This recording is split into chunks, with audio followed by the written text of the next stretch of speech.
الحمد لله نحمده ونستعينه ونستغفره ونعوذ بالله من شرور أنفسنا ومن سيئات أعمالنا من يهد الله فلا مضل له ومن يضلله فلا هادي له وأشهد أن لا إله إلا الله وحده لا شريك له وأشهد أن محمدا عبده ورسوله أما بعد فإن خير الحديث كتاب الله وخير الهدي هدي محمد صلى الله عليه وسلم وشر الأمور محدثاتها وكل محدثة بدعة وكل بدعة ضلالة وكل ضلالة في النار.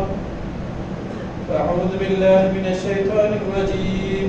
يا أيها الذين آمنوا اتقوا الله حق تقاته ولا تموتن إلا وأنتم مسلمون. وقال الله تعالى: يا أيها الناس اتقوا ربكم الذي خلقكم من نفس واحدة وخلق منها زوجها وبث منهما رجالا كثيرا ونساء واتقوا الله الذي تساءلون به والأرحام إن الله كان عليكم رقيبا. وقال الله تعالى: يا أيها الذين آمنوا اتقوا الله وقولوا قولا سديدا يصلح لكم أعمالكم ويغفر لكم ذنوبكم ومن يطع الله ورسوله فقد فاز فوزا عظيما. قال الله تعالى: وكذلك أخذ ربك إذا أخذ القرى وهي ظالمة إن أخذه أليم شديد. وقال الله تعالى: ولا تحسبن الله غافلا عما يعمل الظالمون إنما يؤخرهم ليوم تشخص فيه الأبصار. আলহামদুলিল্লাহ, রব্বুল আলামিনের জন্য প্রশংসা। আবার দীর্ঘদিন পরে বগুড়া শহরে সূত্রাপুরা আলুল হাদিস মসজিদে কোরআন এবং হাদিস থেকে বলার এবং শোনার জন্য আমাদেরকে তৌফিক দান করেছেন। আলহামদুলিল্লাহ, প্রশংসা মাত্র রব্বুল আলামিনের জন্য, যিনি মালিক, যিনি সৃষ্টিকর্তা, যিনি প্রতিপালক, যিনি নবমণ্ডল ভূমণ্ডল এত দুবাইয়ের ভিতরে বাইরে যা কিছু আছে একাই পরিচালনা করেন। পরিচালনার ক্ষেত্রে কোনো গাউস কুতুব আবদাল কিছুই লাগে না, একাই পরিচালনা করেন। প্রশংসা মাত্র রব্বুল আলামিনের জন্য, যিনি নিরাকার কোনো সত্তা না, যিনি সাত আসমানের উপরে আছেন, যিনি সেখান থেকে পরিচালনা করেন। রব্বুল আলামিনের জন্য প্রশংসা, যিনি এক অদ্বিতীয়, যার কোনো সমকক্ষ নেই, যার মতো কেউ নেই, তিনি সমস্ত কিছুর উপর ক্ষমতাবান। আলহামদুলিল্লাহ রাব্বিল আলামিন। অতঃপর সালাত সালাম শান্তি বর্ষিত হোক আমাদের নবী, শেষ নবী, নবী রাসূলদের সর্দার নবী মুহাম্মদ সাল্লাল্লাহু আলাইহি ওয়াসাল্লামের উপর, যিনি আমাদের আদর্শ, একমাত্র আদর্শ, যিনি আমাদের ব্যক্তিগত আদর্শ, পারিবারিক আদর্শ, সামাজিক আদর্শ এবং আপনাদেরকে একটু স্বীকারোক্তি দিচ্ছি, এবং রাষ্ট্রীয় আদর্শ। মনে রাখতে হবে, আদর্শ মসজিদের ভিতরে, বাইরে গিয়ে আর আদর্শ কাফের আদর্শ না। মসজিদের ভিতরে হ্যাঁ ঠিক বলেছেন, ওইখানে যে বলছে ঠিক বলেছেন, কোনটা ঠিক? তার মানে মুনাফিকি স্বভাব, ভিতরে এক বাইরে আরেক। ঠিক আছে?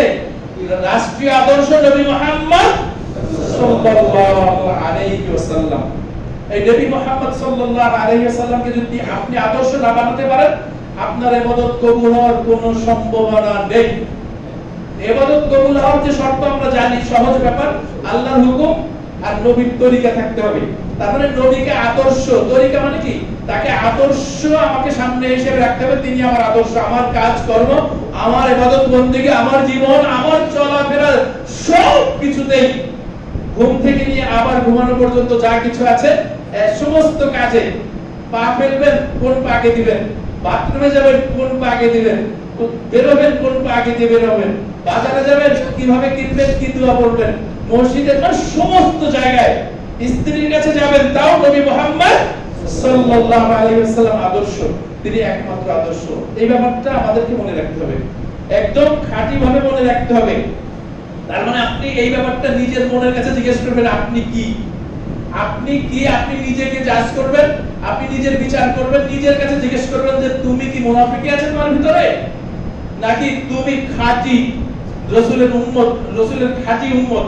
এই ব্যাপারটা নিজের কাছে জিজ্ঞেস করলে সামনে চলতে সুবিধা হবে বেশি, এবং কবরেও ওইটার উপকারে আসবে ইনশাআল্লাহ।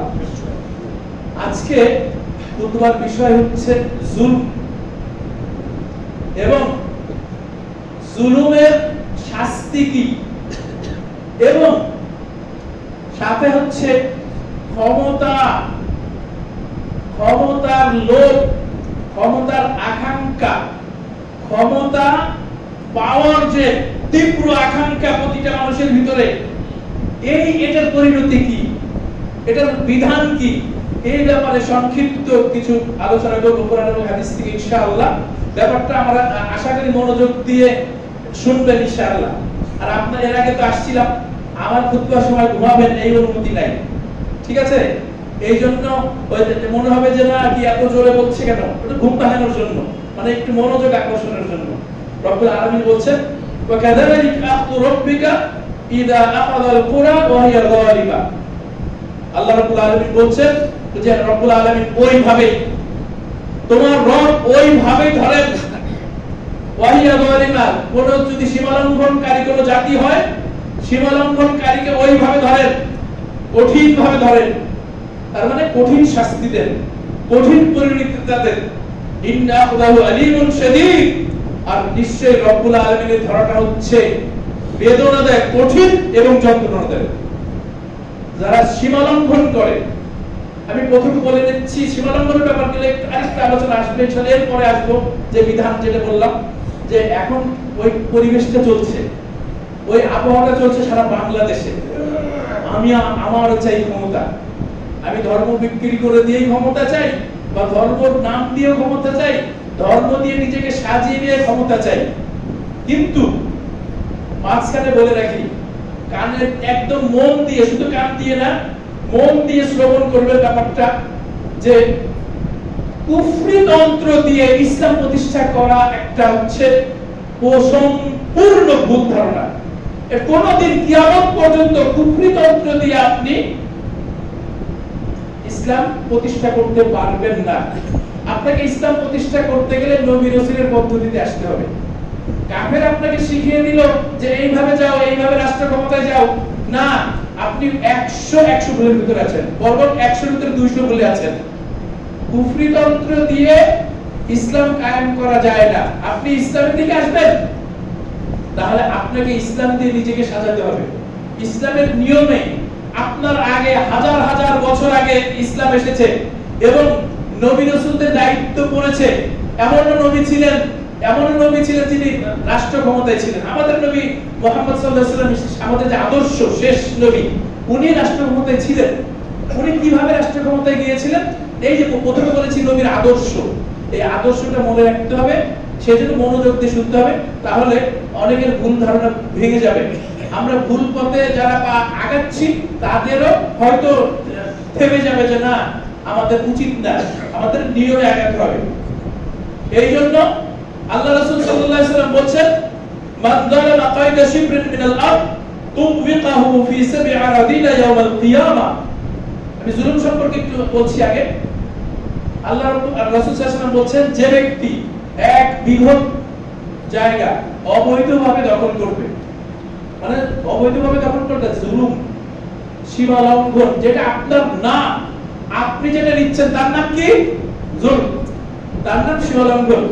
1 বিঘত পরিমাণ জায়গা অন্যদের জায়গা অবৈধভাবে আপনি দখল করেছেন, কিয়ামতের দিন আল্লাহ রাব্বুল আলামিন 7 জমিন আপনার কাছে দিয়ে দিবেন।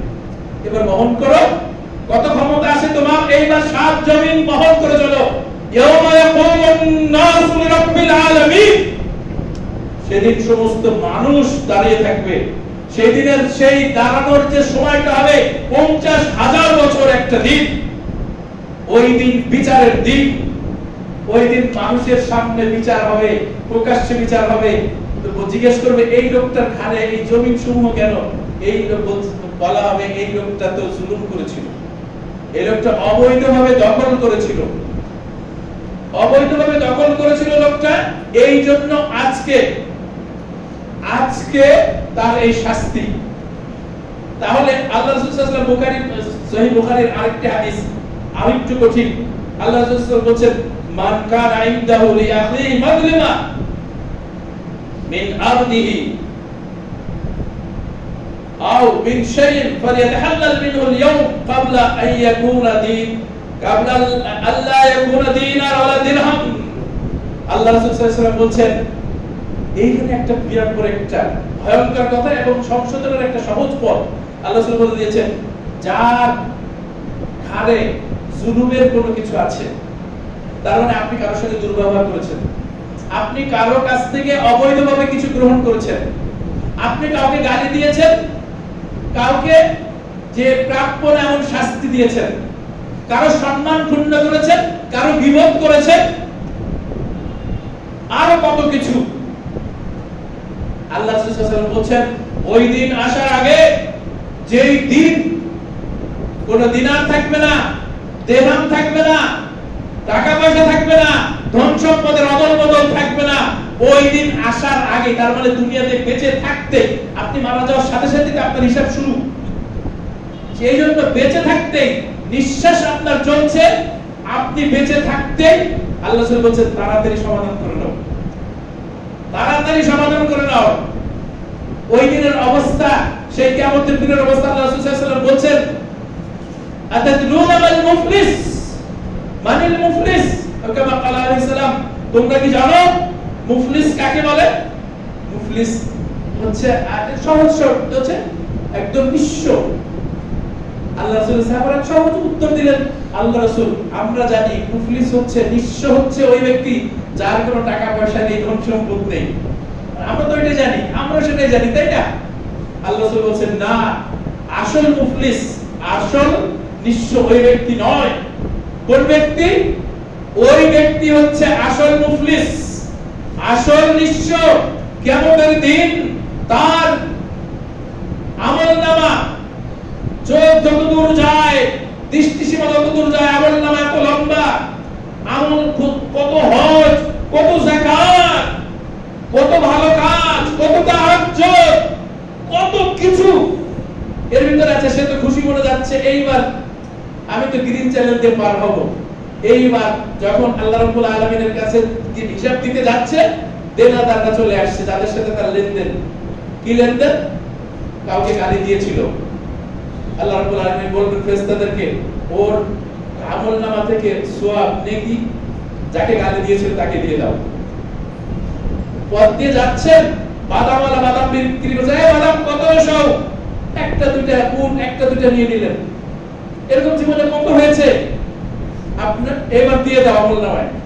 ট্রেনে যাচ্ছেন, সরকারি ছাত্র জীবনের ঘটনা, সরকারি, এখানে আবার বাসের টিকিট লাগে নাকি, ট্রেনের টিকিট লাগে, কে আছে রে আমার দল ক্ষমতায়, কে আছে রে, আপনি এরকম করে চলে গিয়েছেন, কতবার গিয়েছেন, দেখবেন ওইখান থেকে এবার দাও। এবার তো সারা বাংলাদেশের মানুষকে দিতে হবে, কেননা ওইটা তো ট্রেন তো আপনার একা না, সবাই তাদের মালিক, সরকারি জিনিস। এইবার দিচ্ছে, আপনি কারো রিকশাওয়ালা 5 টাকা বেশি চেয়েছিল, আপনি এক থাম করে একটা চটকানি দিলেন, একটা থাপ্পড় দিয়ে দিয়েছেন, একটা ঝাড়ি দিলেন, ছোট লোক, এই জন্য তো তোদের উন্নতি হয় না, এরকম ঝাড়ি দেই না আমরা। এই যে এটা কিন্তু গালি, এটা একটা সীমালঙ্ঘন, ও মানুষ আপনি দিলেন। এইবার বলছে আল্লাহ বলছে রিকশাওয়ালাকেও দাও। যত মানুষের সাথে দুর্ব্যবহার করেছেন, যত মানুষের হক নষ্ট করেছেন, সব দিয়ে দিয়েছে। এইবার এখনো দেনাদার বাকি আছে, এখনো বাকি আছে, কিন্তু তার শেষ, সওয়াবের খাতা শেষ হয়ে গেছে, ওই নিঃস্ব ব্যক্তি সব শেষ হয়ে গেছে। এইবার আল্লাহর কাছে আসছে ফেরেশতা, মালায়েকারা বলছেন আল্লাহ ওর তো সওয়াব শেষ হয়ে গেছে, এখন কি করব? বলছে যারা দেনাদার আছে তাদের গুনাহগুলো ওর খাতায় লিখে দাও। ইন্না লিল্লাহি ওয়া ইন্না ইলাইহি রাজিউন। আপনি কি বুঝতে পেরেছেন? কি নিশ্চিন্তে আপনার মনে হচ্ছে আমি কত ভালো কাজ করে মারা গেলাম, কিন্তু সব শেষ, সব শেষ। এই যে নিশ্চয়টা একটা জুলুমের পরিণতি, জুলুমের পরিণতি। এই জন্য আমাদেরকে আমাদেরকে একটু সাবধান হতে হবে, সচেতন। ভাই মারা যাব, যখন তখন মারা যেতে হবে, যখন তখন মারা যেতে পারি। আমাদের সামনে কত যুবক হঠাৎ করে শেষ, কত বৃদ্ধ মানুষ বেঁচে থাকে, যুবক শেষ, মধ্যবয়স্ক শেষ, বাবা বেঁচে আছে, দাদা বেঁচে আছে, নাতি শেষ, তারপরে আমরা শিক্ষা নেই না।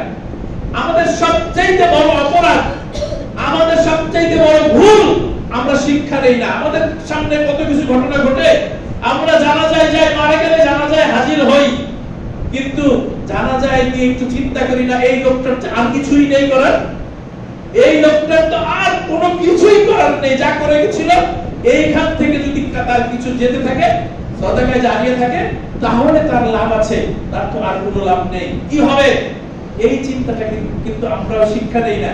হয়তো ওইটুকু শিক্ষা মসজিদে খুতবার সময় মনে হচ্ছে চোখে পানি চলে আসছে, মনের ভিতরে মনে হচ্ছে যে না এই সব ঠিক হয়ে যাবে, মসজিদ থেকে বের হওয়ার পরে এক দল শয়তান ঘিরে ধরেছে, তুই আরো কত বছর বাঁচবি, তোর এইসব টেনশনের দরকার আছে, আর আপনি মনে বলেন না তাই তো, তাই তো, এটা শয়তান আপনাকে শিখিয়ে দিল। না ভাই, সর্বনাশা কাজ। আর আমরা যে অন্যায় করছি, আল্লাহ রাব্বুল আলামিন এইবার সাবধান করছেন যে শোনো বান্দা, ওয়ালা ইয়াহসাবান্নাল্লাহু গাফিলান আম্মা ইয়ামালুল যালিমুন, যারা সীমা লঙ্ঘন করছো তোমরা এটা ধারণা করো না তোমরা যে সীমা লঙ্ঘন করছো এই ব্যাপারে রব্বুল আলামিন গাফিল আছেন, তার মানে খবর কিছুই জানেন না, খবর রাখেন না, তুমি যা ইচ্ছা তাই করবে, তোমার দেখার কেউ নেই। আল্লাহ রাব্বুল আলামিন যে দেখছেন না, না এই ব্যাপারটা সেরকম না। আল্লাহ রাব্বুল আলামিন বলেন ইন্নামা ইয়াকুলুল ইয়াউমিন তাসখাতু ফীহিল আবসার, আল্লাহ রাব্বুল আলামিন ওই দিন পর্যন্ত সময় দেন যেই দিন চক্ষু উল্টে যায়, তার মানে মৃত্যু পর্যন্ত আপনাকে সময় দেওয়া হয়। মৃত্যু যখন আসে, মালাকুল মউত যখন আসে, তখন চারিদিকে তাকায় না, চোখ উল্টে যায় না, হায় হায় ইয়া লাইতানি কদ্দামতু লিহায়াতি, হায় হায় রব্বি, হে রব আপনি যদি আমাকে আরেকটু সময় দিতেন, লাউলা আখরতানি ইলা আজালিন করিব, আল্লাহ অল্পই আমাকে সময় দিতেন। যখন মালাকুল মউত চলে আসছে, এইবার শুরু হয়ে গেছে আল্লাহর সাথে কথোপকথন, রব্বি হে রব আমাকে যদি একটু সময় দিতেন। আল্লাহ বলছেন না, অবশ্যই না, কোনো অপশন নেই। যখন নির্ধারিত লেখা লা ইস্তাখিরুনা সাআতা ওয়া লা ইস্তাকদিমুন, এক মুহূর্ত আগেও হবে না, এক মুহূর্ত পরে হবে না, নির্ধারিত সময় হবে। তারপরেও আমরা জানি নির্ধারিত সময়, তারপরেও আমরা সচেতন হই না, আমরা সাবধান হই না, আমরা বুদ্ধিমান হই না, জ্ঞানী হই না। আমরা এই দুনিয়ার জীবন আমাদেরকে ধোঁকায় ফেলে রেখেছে, দুনিয়ার জীবনটা আমাদেরকে ধোঁকায় ফেলেছে। না ভাই, এই দুনিয়ার জীবনে ধোঁকায় পড়া যাবে না, বুদ্ধিমান হতে হবে।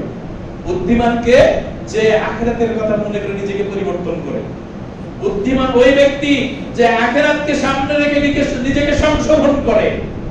আর ও হচ্ছে বোকা, তাকে আখিরাত তাকে বলার পরেও আখিরাত সম্পর্কে প্রতি সপ্তাহে প্রতিটি হালাকায় সতর্ক করা হচ্ছে, ভাই ফেরত আসুন, ভাই ছেড়ে দেন, ভাই অন্যায় ছেড়ে দেন, ঘুষ ছেড়ে দেন, সুদ ছেড়ে দেন, জুলুম ছেড়ে দেন।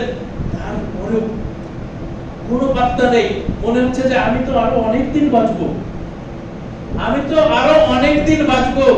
এই মনে হওয়াটাই আপনাকে সর্বনাশ করে দিয়েছে। আপনার যে মনে হচ্ছে আপনি অনেক দিন বাঁচবেন, এই মনে হওয়াটাই আপনাকে সর্বনাশ করে দিয়েছে। আপনি যদি প্রস্তুত থাকতেন প্রতিদিন প্রতি রাতে যে আমি এখন ঘুমাচ্ছি, আল্লাহুম্মা বিসমিকা আমুতু ওয়া আহইয়া, আমুতু আমি মৃত্যুবরণ করছি, এই যে এই শব্দটা যদি আপনি বুঝতেন, আপনি আরবি জানেন, বোঝেন, কিন্তু দোয়া পড়ার সময় আপনার খেয়াল নেই যে আপনি কি দোয়া করছেন। আপনি যদি এটা বুঝতেন, তাহলে সবকিছু সব ছেড়ে দিয়ে, সবকিছু ত্যাগ করে, সবাইকে ক্ষমা করে দিয়ে আপনি এইবার চলে যেতেন, প্রস্তুতি নিতেন যে না না আমার তো যখন তখন আমি আজকে আমি ঘুমিয়ে যাচ্ছি, হয়তো আমি ফজরে আর উঠতে পারবো না, তাহাজ্জুদ হয়তো উঠতে পারবো না, হয়তো আমার এখন শেষ ঘুম।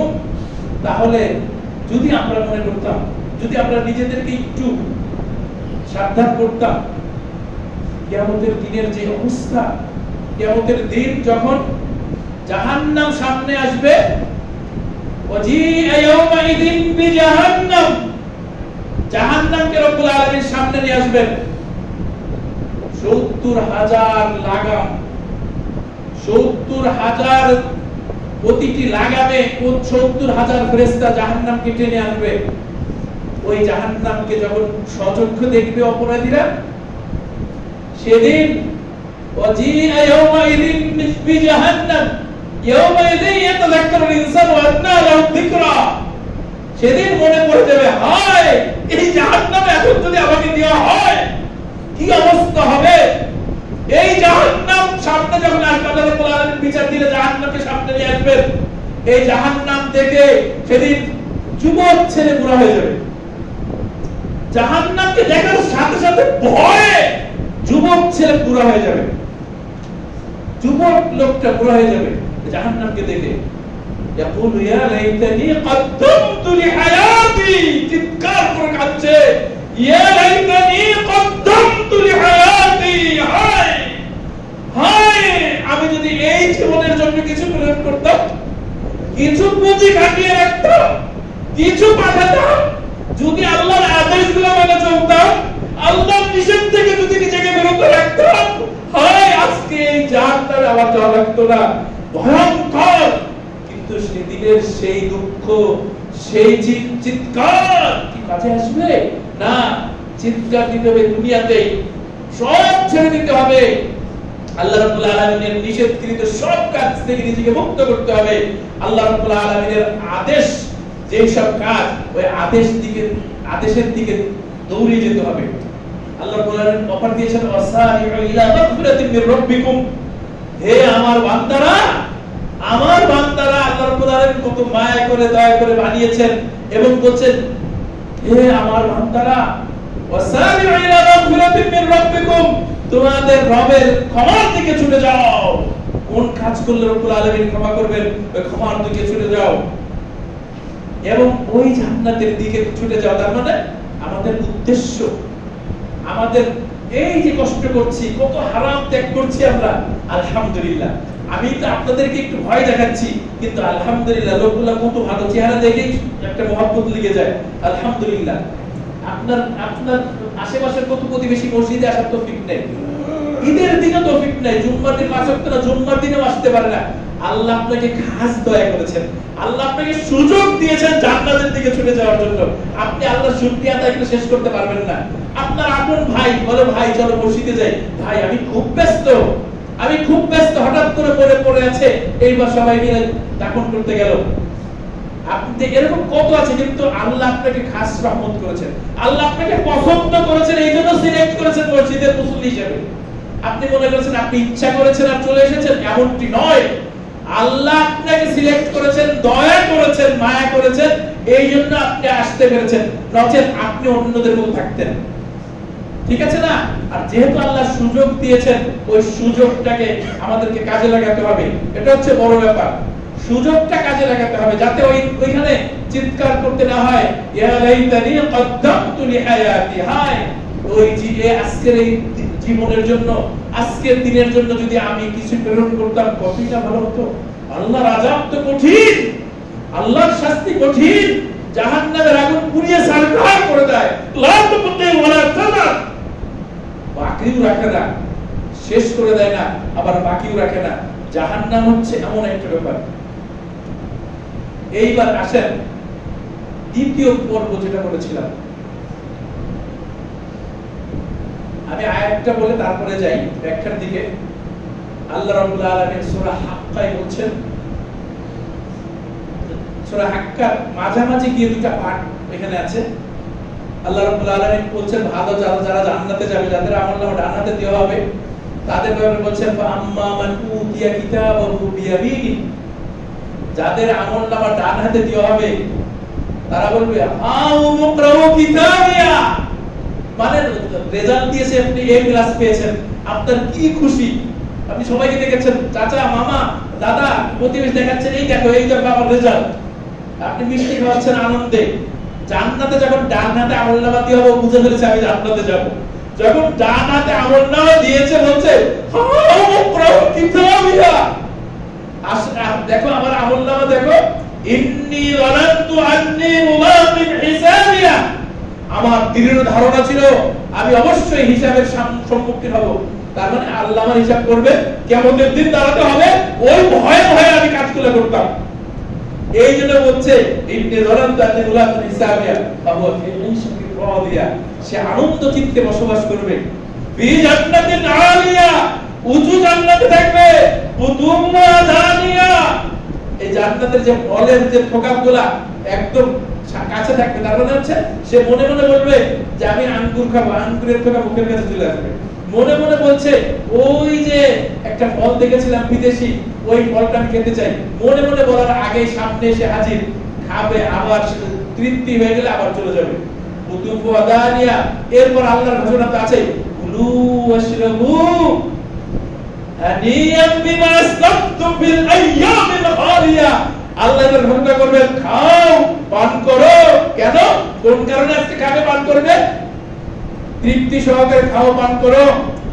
পেছনের জীবনে যে ভালো কাজ করে এসেছিলে, আজকে তার প্রতিদান। বিমা আসলাফতুম ফিল আইয়ামিল খালিয়া, দুনিয়ার জীবনে যে ভালো কাজ করেছিলে, আজকে তার প্রতিদান। আল্লাহু আকবার। আল্লাহ রাব্বুল আলামিন এই আয়াতগুলো আমাদের জন্য রব্বুল আলামিন যাতে কবুল করে নেন, যাতে আমাদেরকে বলা হয়, যারা খুতবা শুনছে দেখছে, আল্লাহ রাব্বুল আলামিন সবার জন্য যাতে কবুল করে নেন, বিধান করে পাওয়া। এর পরের অংশে এইবার আল্লাহ রাব্বুল বলেছেন, ওয়া আম্মা মান উতিয়া কিতাবাহু বিশিমালি, যার আমলনামা বাঁ হাতে দেওয়া হবে, ইয়াকুলু ইয়া লাইতানি কদ্দামতু ইয়া লাইতানি লাম উতা কিতাবিয়া, যার আমলনামা বাঁ হাতে দেওয়া হবে, সে বলবে, হায় আমলনামা যদি না দেখতাম, ওই যে ফেল করে, ওই রেজাল্ট যদি না দিত, কত সুন্দর হতো না, ঝাড়ি খাওয়া লাগতো না, পড়াই বেরোনো লাগতো না, কত কিছু মানুষ তিরস্কার পাওয়া লাগতো না। বলছে লামুতা কিতাবিয়া ওয়ালা আদরি মা হিসাবিয়া, আমার হিসাব কি হবে, এগুলো যদি আমি নাই জানতাম কতই ভালো হতো। আবার ওই আমলনামা দেখে কাফের বলবে, হায় আমি যদি মাটি হয়ে যেতাম। ইয়াকুলুল কাফিরু ইয়া লাইতানি কুনতু তুরাবা, হায় আজকে যদি আমি মাটি হয়ে যেতাম, এই হিসাবের আগে যদি মাটি হয়ে যেতাম। এইবার বলছে, মা আগনা আন্নি মালিয়া, যে ধন সম্পদের জন্য আপনি চিন্তা করেন নাই, আপনি ধার ধারেন নাই, আপনি প্রতিটি খুতবায় শুনেছেন, আপনি নিজে বলেছেন যে সুদ হারাম। সুদের গুনাহ হচ্ছে মায়ের সাথে জেনা করার থেকে বেশি কঠিন গুনাহ। আপনি জানেন, আপনি শুনেছেন, আপনি পাত্তা দেন নাই। আপনি এই টাকা কামাই করেছেন ডান হাতে বাঁ হাতে, আপনি কালো আর সাদা বোঝেন নাই, হারাম হালাল বোঝেন নাই। আমার চাই টাকা, আমার চাই সম্পদ। আর বলছেন, মা ওটা আপনি মালিয়া, হায় আমি এই সম্পদ কামাই করলাম, এই সম্পদ আমার কোনো কাজে আসলো না আজকে, এই সম্পদ আমার কোনো কাজে আসলো না আজকে। এর পরের আয়াতটা হচ্ছে আজকের খুতবার বিষয়। দ্বিতীয় বিষয় বলছেন, হালাকা আন্নি সুলতানিয়া, হালাকা আন্নি সুলতানিয়া, আমার ক্ষমতা আমাকে ধ্বংস করে দিয়েছে। বেশি দূর যেতে হবে, 5 আগস্টে যায় দেখেন 15 বছরের ক্ষমতা ধ্বংস, পুরো জাতিকে, ওই দলটাকে, ওদের যারা ভালোবাসে তাদের সবাইকে ধ্বংস করে দিয়েছে, সবাইকে ধ্বংস করে দিয়েছে। এটা ধ্বংস না, এটা তো দুনিয়ার শাস্তি ভাই, দুনিয়ার শাস্তি। আখিরাতের শাস্তি আরো ভয়াবহ, আখিরাতের শাস্তি আরো ভয়াবহ। আল্লাহ মাঝে মাঝে দুনিয়াতে দেখায় যে মানুষ সাবধান হও। হালাকান্নি সুলতানিয়া, আমার ক্ষমতা আমাকে ধ্বংস করে দিয়েছে। আপনি যদি ঈমান ছাড়া ক্ষমতাবান হন, আপনি যদি ঈমান ছাড়া ক্ষমতাবান হন, আপনাকে ধ্বংস হতেই হবে। আপনি দুনিয়াতে ধ্বংস হবেন, আখিরাতে ধ্বংস হবেন। আপনার ঈমান ছাড়া ক্ষমতা আপনাকে অন্যদিকে নিয়ে যাবে, জুলুমের দিকে নিয়ে যাবে। আপনার পায়ের মাটিতে পা করবেন, আপনি নিজেকে মনে করবেন আমি হই, আপনি অহংকারী হয়ে যাবেন। এই অহংকার আপনাকে ধ্বংস করে দিবে। ঈমান ছাড়া ক্ষমতা। এইজন্য যারা ক্ষমতায় যেতে চায়, আমি বলবো নিজের ধ্বংস টেনে আনবেন না ভাই। ডাল ভাত খান, ছেলে মেয়ে নিয়ে চলেন সমাজের ভিতরে, খেয়ে না খেয়ে ইবাদত বন্দেগী করেন, ক্ষমতার দিকে আমি আসতেছি, হাদিসগুলো আনতেছি। ক্ষমতার দিকে আশা করবেন না, ক্ষমতা একটা ধ্বংসপ্রাপ্ত জিনিস। ওমর রাদিয়াল্লাহু আনহুকে ছিলেন দ্বিতীয় খলিফা, অর্ধেক পৃথিবীর অর্ধেক রাষ্ট্র তিনি চালিয়েছেন, অর্ধেক ক্ষমতাবান রোম পারস্য বড় বড় যে ক্ষমতাধর যারা ছিল উমর রাদিয়াল্লাহু নাম শুনলে ভয়ে ওইখানে কাঁপতো। উমর রাদিয়াল্লাহু আমরা জানি উমর রাদিয়াল্লাহু কাছে যখন রোম থেকে এই যে ইতালির রোম, যে রোম ছিল তখন ক্ষমতাবান, বিরাট বড় ক্ষমতাধর, বলছে মদিনা একটা দূত পাঠিয়েছেন, বার্তা পাও, যাও তো একটু তদন্ত করে আসো এই লোকটা কে, এই লোকটা ক্ষমতার উৎস কি, এই লোকটার নাম শুনলে কারো বুকের ভিতর কাঁপন ধরে। এখন আসছে আমরা জানি, তারপরে একটু স্মরণ করে দিচ্ছি। মদিনায় ঢোকার পরে বলছে এই তোমাদের বাদশার প্রাসাদ কোনটা, ভাঙাচোরা একটা বাড়ি দেখিয়ে দিয়েছে, ওই যে প্রাসাদ। দপ্তর কোনটা, মদিনার মসজিদে নববীর ওই খেজুর গাছ, খেজুরের পাতা দিয়ে ছাওয়া ওই মসজিদটা দেখিয়ে দিয়েছে, এখানে বিচার হয়, এখানেই ফয়সালা হয়। আচ্ছা তোমাদের বাদশা কোথায়, খলিফা আমিরুল মুমিনিন কোথায়? বলছে উনি তো সকালে একটু দেখাশোনা করতে বের হন, মদিনার চক করতেন, সম্ভবত মদিনার বাইরে কোথাও এক জায়গায় আছেন, ক্লান্ত হয়ে রেস্ট দিচ্ছেন। তখন তো একজন সাহাবী বলছে চলো যাই। ওই লোকটা যখন যাচ্ছে মদিনার বাইরে চলে গিয়েছে অনেক দূর, একটা গাছ, ওইখানে ঘাস দেখা যায় একটা লোক শুয়ে আছে, মিসকিনের মতো শুয়ে আছে। ওমর ইবনুল খাত্তাব, আপনি সামান্য ওয়ার্ডের ক্ষমতা পেয়ে আপনি মনে করেন গোগুলো আপনি কিনে নিয়েছেন। ওমর ইবনুল খাত্তাব রাদিয়াল্লাহু আনহু, উনি অর্ধ জাহানের খলিফা বাদশা, উনি মাটিতে শুয়ে আছেন, মানে ক্লান্ত হয়ে গেছেন, হাঁটতে হাঁটতে সকাল থেকে ঘুমিয়ে আছেন, গায়ে ধুলাবালি জড়িয়ে আছে।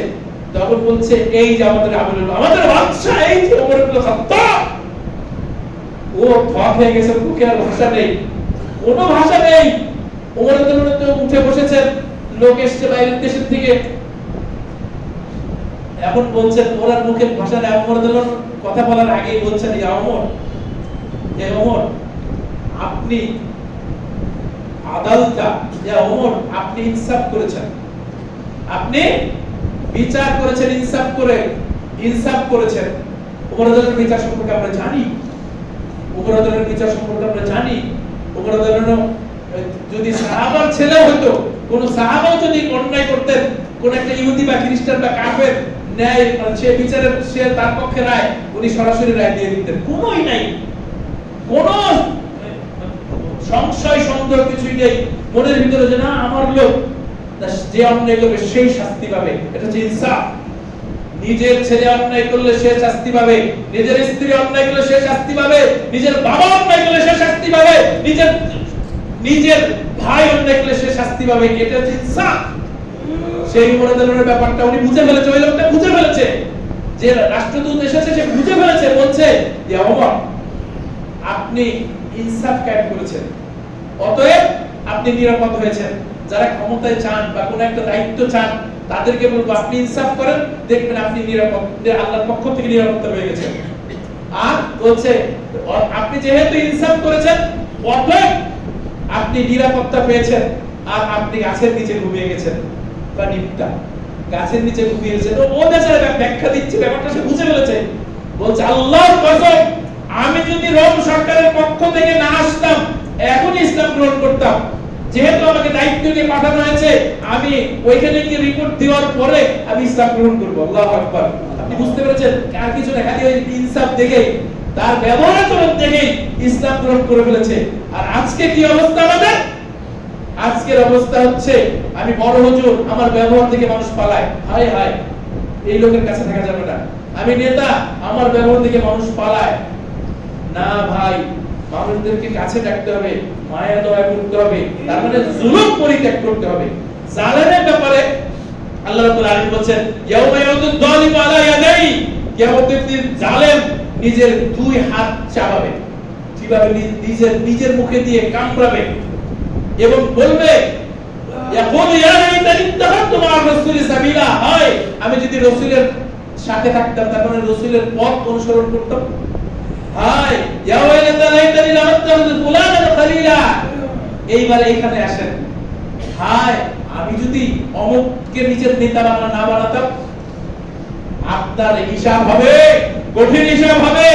আপনি জানেন লোকটা চুরি করে, আপনি জানেন লোকটা অবৈধ ব্যবসা করে, এই লোকটার চরিত্র ভালো না, আপনি আপনি 500 টাকা 1000 টাকা পেয়ে একটা ক্ষমতা বলেছে তোমাকে একটা ওয়ার্ডের একটা দায়িত্ব দিব, এরকম একটা কিছু পেয়ে বলছেন নবকের চরিত্র ফুলের মতো পবিত্র, কত বড় নিকৃষ্ট হারাম কথা বলছেন আপনি, যাহা মিথ্যা কথা বলছেন। আপনি জানেন ওই দলটাকে আপনি ভালোবাসেন, এই জন্য তাকে আপনি ফুলের মতো পবিত্র বলছেন। আপনি জানেন ওর চরিত্র নিকৃষ্ট, ও সমাজের মধ্যে নিকৃষ্ট লোক, তারপরও আপনি বলছেন।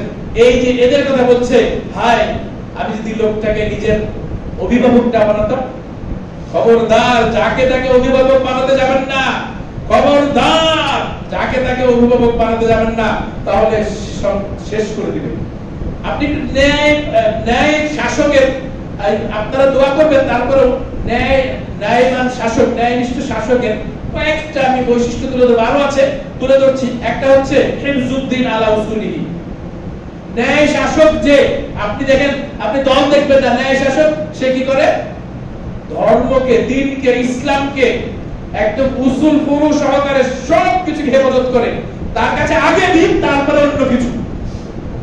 আগে দিন, দ্বীনকে রক্ষা করার জন্য জান দিয়ে দিবে না। এক নম্বর হচ্ছে আমার ধর্ম, আমার কোরআন হাদিস এক নাম্বার, আমার রাসূলের আদেশ এক নাম্বার, আল্লাহর আদেশ রাসূলের আদেশ এক নাম্বার, দ্বীন এক নাম্বার থাকবে। দুই নাম্বার হচ্ছে ন্যায় বিচার করবে। আমি এর আগে বলেছি ন্যায় বিচার কাকে বলে, কোনো মায়াদা নাই, কোনো পক্ষপাতিত্ব নাই, ন্যায় বিচার করবে, একদম মানুষের হক, একদম প্রাপ্য, সঠিক প্রাপ্য যে বিচার, ওই প্রাপ্য দান করবে। এটা হচ্ছে দ্বিতীয় নম্বর গুণ। আর হচ্ছে আরেকটা গুণ দেখেন, এইখানে আবার আমরা ফেল মেরে যাই, সাবধান। হিমায়াতুল বিলাদ ওয়া আমতিহা, দেশকে রক্ষা করার জন্য জান প্রাণ দিয়ে দিবে। আর আমাদের কি সমাজে কি হয়, দেশকে বিক্রি করে হলো ক্ষমতায় যেতে হবে। আরে আশেপাশের প্রতিবেশীদের পাঁচ আট সমস্যা কি, ওরা আমাদেরকে ক্ষমতায় তো বসায় দিবে? দেশকে বিক্রি না। আপনি এইসব বীর জাফরদেরকে পক্ষ নেবেন না, মনে মনে সমর্থন করবেন না, তাহলে আপনি কিন্তু অপরাধী হয়ে যাবেন। তারপরে হচ্ছে আল্লাহ রাব্বুল আলামিন যে আদেশ করেছেন, ওই আদেশকে বাস্তবায়ন করবে। আল্লাহ রাব্বুল আলামিন যে বিচার করতে বলেছেন, ওই বিচার করবে।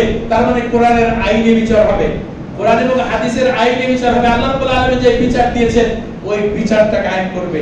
আর জিহাদকে প্রতিষ্ঠা করবে। যদি কাফেরদের সাথে লেগে যায়, তাহলে সে অগ্রবর্তী হবে, সেই নিজে নেতৃত্ব দিবে জিহাদের, যে কাফেরদেরকে প্রশ্রয় দেওয়া যাবে না, দ্বীনকে প্রতিষ্ঠা করতে হবে। আর সাদাকা, যে ট্যাক্স বা যেগুলো, এগুলোকে নিজের পকেটে ভরবে না, একদম জায়গা মতো কাজে লাগাবে। এবং যারা অসহায়, যারা প্রাপ্য, তাদের কাছে পৌঁছে দেবে। আমাদের সমাজে কি লোকটা প্রাপ্য না, মানে আমি একটা উদাহরণ দিই। আমি একদিন কমিশনার অফিসে গিয়েছিলাম, আমি যেখানে থাকি ঢাকাতে, একটা কাজে গিয়েছিলাম কমিশনার অফিসে।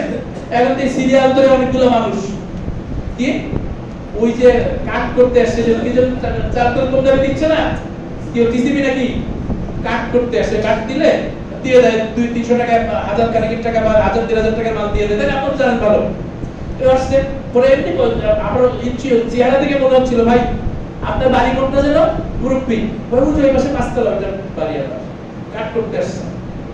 ওই আপনার বাড়ি, ওই যে ওই পাশের বাড়িটা আমার, মানে সব ঢাকার শহরের বাড়িওয়ালা আসছে কাট করতে। আর এদিকে কমিশনার সাহেব সিগনেচার করে দিচ্ছে, ভোটগুলো তো দিতে হবে, এদেরকে যদি না দেয় কাট অনুমোদন, এরপরে তো ভোট দিবে না। এটা হচ্ছে খেয়ালত। ও জানে যে ও 5 তলা বাড়ির মালিক, তারপরেও ওই যে বাজারে বেশি দামে কিনতে হবে, কম দামে কিনছে, এটা হচ্ছে খেয়ালত। এটার জন্য আপনাকে জাহান্নামে যেতে হবে। আপনি যে নেতা, আপনি যে দায়িত্বে আছেন, আপনাকে জাহান্নামে যেতে হবে। আপনি জানেন ও বড় লোক, ওর সমর্থন আছে, এটা তো গরিব মিসকিনদের জন্য আসছে, যে যাদের কষ্ট হয়, সমাজ চলছে, সংসার চালানোর কষ্ট, তাদের জন্য আসছে, কিন্তু দিয়ে দিচ্ছে না, হবে না।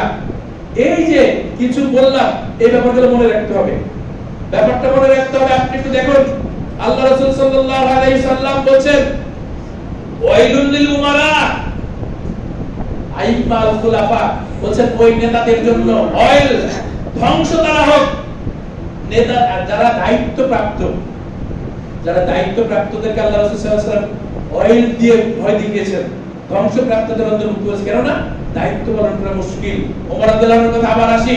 ওমর রাদিয়াল্লাহু আনহু ফুরাত নদীর তীরে বসে, উনি একদিন কাঁদছেন, গাছের নিচে বসে কাঁদছেন, হায় ওমর, হায় রে, তোকে যদি তোর সৃষ্টিকর্তা যদি জানটা নিয়ে নিত, তোকে যদি তোর মা জন্ম না দিত কতই না ভালো হতো। হয় ফোরাত নদীতে যদি একটা কুকুর পড়ে মারা যায় অথবা একটা পশু যদি না খেয়ে মারা যায়, তাহলে আল্লাহর কাছে কি জবাব দিব? তুই আমার। আর আমরা তো আমরাই, আরে কত নিকৃষ্ট পর্যায়ে আমরা, কত নিকৃষ্ট পর্যায়ে। আল্লাহ রাসূল সাল্লাল্লাহু আলাইহি ওয়াসাল্লাম বলেন যে তোমরা ক্ষমতা চেও না। আবু যর রাদিয়াল্লাহু আনহু বলেন, ও হে আবু যর, তোমাকে আমি উপদেশ দেই, ক্ষমতা চেয়ে নিও না। এই যে আমাদের যে গণতন্ত্র শিখিয়ে দিয়েছে না, বাড়ি বাড়ি ভিক্ষা করতে হবে, এই সিস্টেমটা আল্লাহ রাসূল নিষেধ করেছেন। আল্লাহ রাসূল বলেন যে ক্ষমতা চায় তাকে ক্ষমতা দিও না।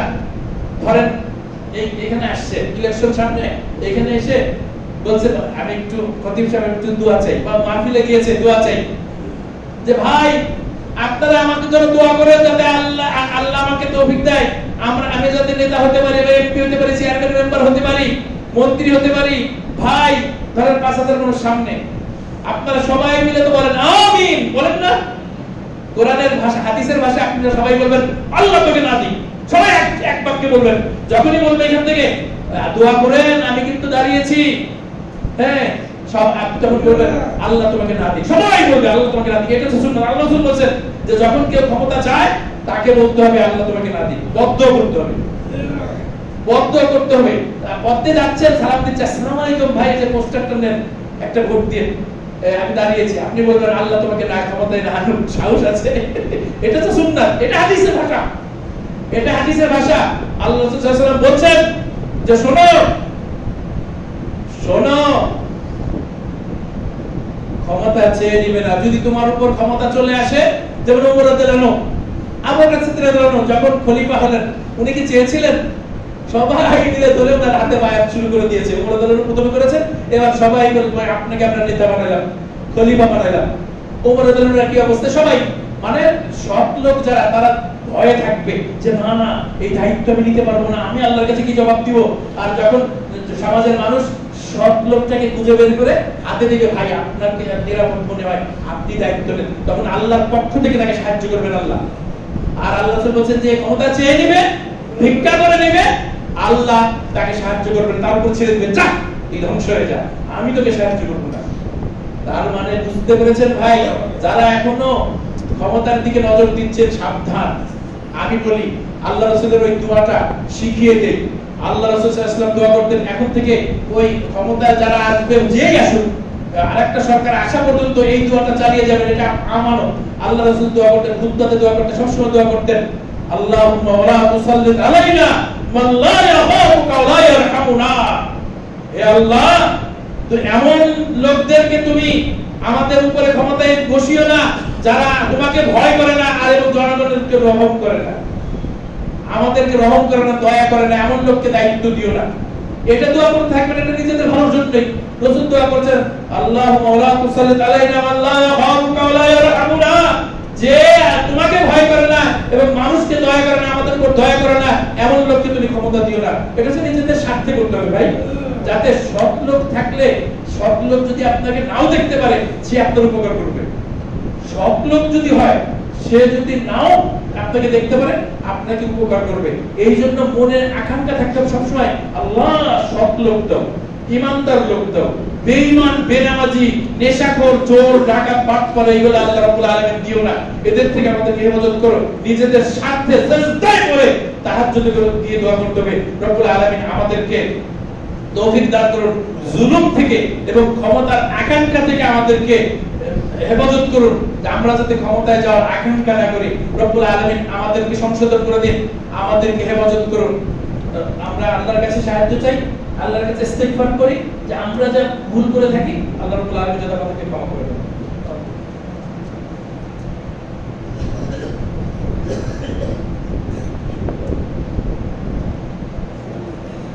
ইন্নাল হামদালিল্লাহ নাহমাদুহু ওয়া নুসাল্লি আলা রাসূলিল কারীম, আম্মা বা'দ।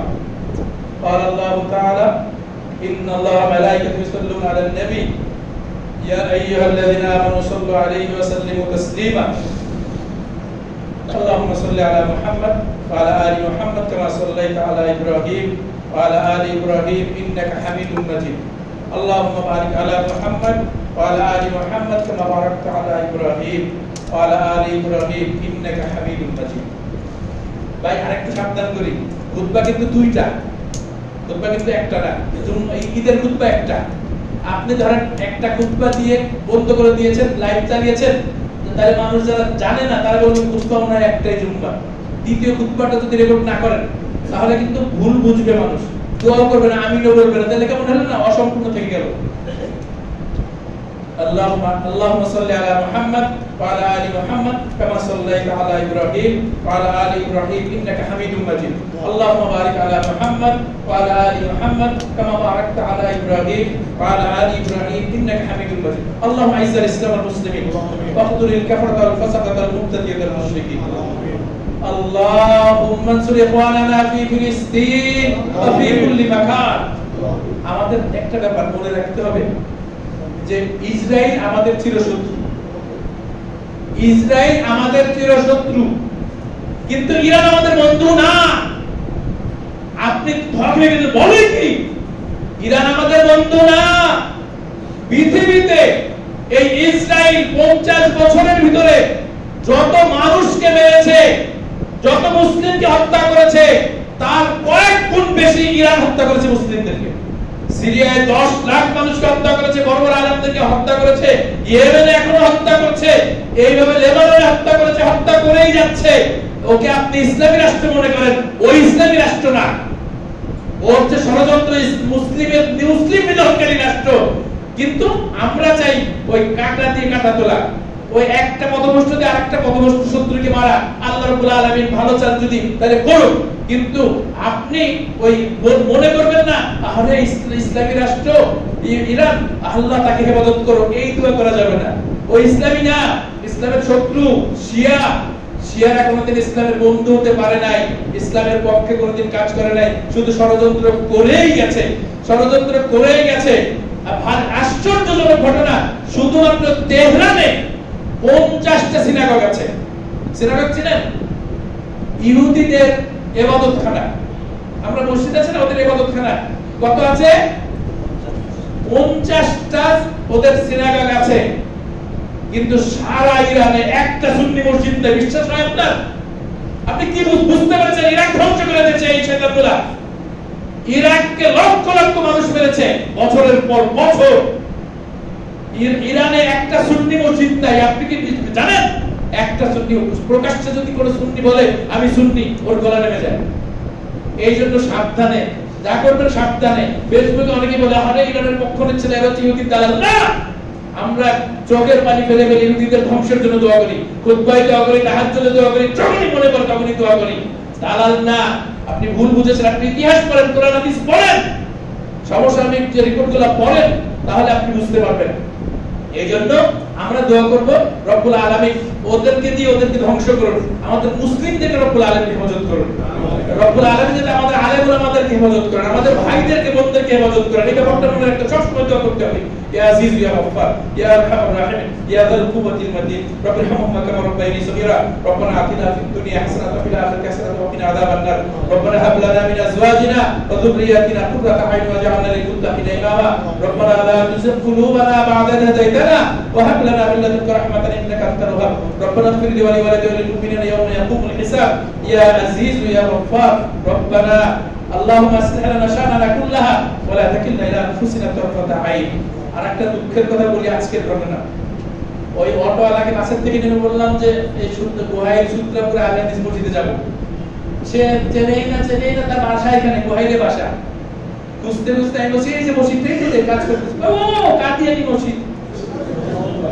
আপনাদের দোষ, আপনারা বাইরে লজ্জা পান আহলে হাদিস পরিচয় দিতে, লজ্জা পান আহলে হাদিস পরিচয় দিতে। সেই রিকশাওয়ালা কাদিয়ানি মসজিদ চেনে। আমি এক ছালি মারছি, আমার সাথে আরেকজন আলেম ছিল, সেও এক ছালি মেরে যায় বেটা কাদিয়ানি তো কাফের। সে জানে না, সে মূর্খ। সে এভাবে প্রচলিত। আমাদের দাওয়াতের কাজ করে দেবে, নিজের এখানে কামড়া কামড়ি, এই গ্রুপ ওই গ্রুপ কামড়া কামড়ি বাদ দিয়ে একটু দাওয়াতের কাজ করি, টাকা পয়সা খরচ করে দাওয়াতের কাজ করি। মনে হতে নামি কি জবাব দিবেন? প্রচার হয়ে গেছে। আর যদি কাদিয়ানি মসজিদে বলতাম শান্তি আসতো, কোনো জিজ্ঞেস করা লাগতো না। আলেম মসজিদ চেনে না। ভাই সাবধান, এটা দুঃখের কথা। আমাদের নিজেদের কামড়া কামড়ি দিতে আমরা ভুলেই যাই আমাদের পরিচয়। রব্বুল আলামিন আমাদেরকে সংশোধন করে দেন। রব্বুল আলামিন আমাদের যারা অসুস্থ সুস্থ করে দেন। যারা ঋণগ্রস্ত ঋণ পরিশোধ করার ব্যবস্থা করে দিন হে রব্বুল আলামিন। আমাদের সমস্ত সমস্যার সমাধান করে দাও। যারা পরীক্ষার্থী পরীক্ষা সহজ করে দাও এবং নকল ছাড়াই তাদেরকে পরীক্ষা দেওয়ার তৌফিক দান করো, হারাম চিন্তা বাদ দিয়ে। এবং যারা পরীক্ষা দিয়েছে তাদেরকে রব্বুল আলামিন হেদায়েত সহকারে উত্তম রেজাল্ট দান করো রব্বুল আলামিন। যারা মৃত্যুবরণ করেছে ঈমানের সাথে তাদেরকে জান্নাতের বাগান বানাতে কবুল করো, তাদেরকে ক্ষমা করে দাও, কবরের আযাব দূর করে দাও রব্বুল আলামিন। আপনার কাছে আমরা দয়া ভিক্ষা করছি রব্বুল আলামিন, আমাদেরকে নেককার সৎ শাসক দান করো, যে তোমাকে ভয় করবে, আমাদের উপর জুলুম করবে না। জালেম যাতে আমাদের ক্ষমতায় না আসে, যে খালি খাই খাই খাই খাই খাই খাই যাতে না করে রব্বুল আলামিন। এই যে 15 বছর ধরে খাই খাই করে ডাকাতি করেছে, এরকম ডাকাত যাতে আর না আসে রব্বুল আলামিন, যে উঠে গিয়ে খাই খাই করবে রব্বুল আলামিন। আপনি এমন যারা ক্ষমতায় যেতে চায় তাদেরকে আপনি থামিয়ে দিন, তাদেরকে আপনি বসিয়ে দিন, এবং যারা দ্বীন কায়েম করতে চায়, কোরআন হাদিস বাস্তবায়ন করতে চায়, এবং যারা জনগণের খেদমত করতে চায় নিঃস্বার্থ। রাজনীতি কাকে বলে? এখনকার রাজনীতি ছোট ক্লাস 5 এর বাচ্চাও বলবে আমি রাজনীতি করব। কেন? ও জানে যে রাজনীতি করলেই বড়লোক হওয়া যায়, ক্ষমতা যা ইচ্ছা তাই করা যায়। আর রাজনীতি কাকে বলে ওর কাছে শিখতে হবে। রাজনীতি হচ্ছে বাপের টাকা এনে জনগণের জন্য ঢালতে হবে, এটার নাম রাজনীতি নাকি? বাপের টাকা এনে আপনার জনগণের জন্য ঢালতে হবে, জনগণের উপকার করতে হবে, এটার নাম রাজনীতি। আর এখনকার রাজনীতি হচ্ছে জনগণের টাকা দিয়ে আমার বাপের সোনার ঘরকে বিল্ডিং বানাতে হবে। নাউযুবিল্লাহ মিন যালিক।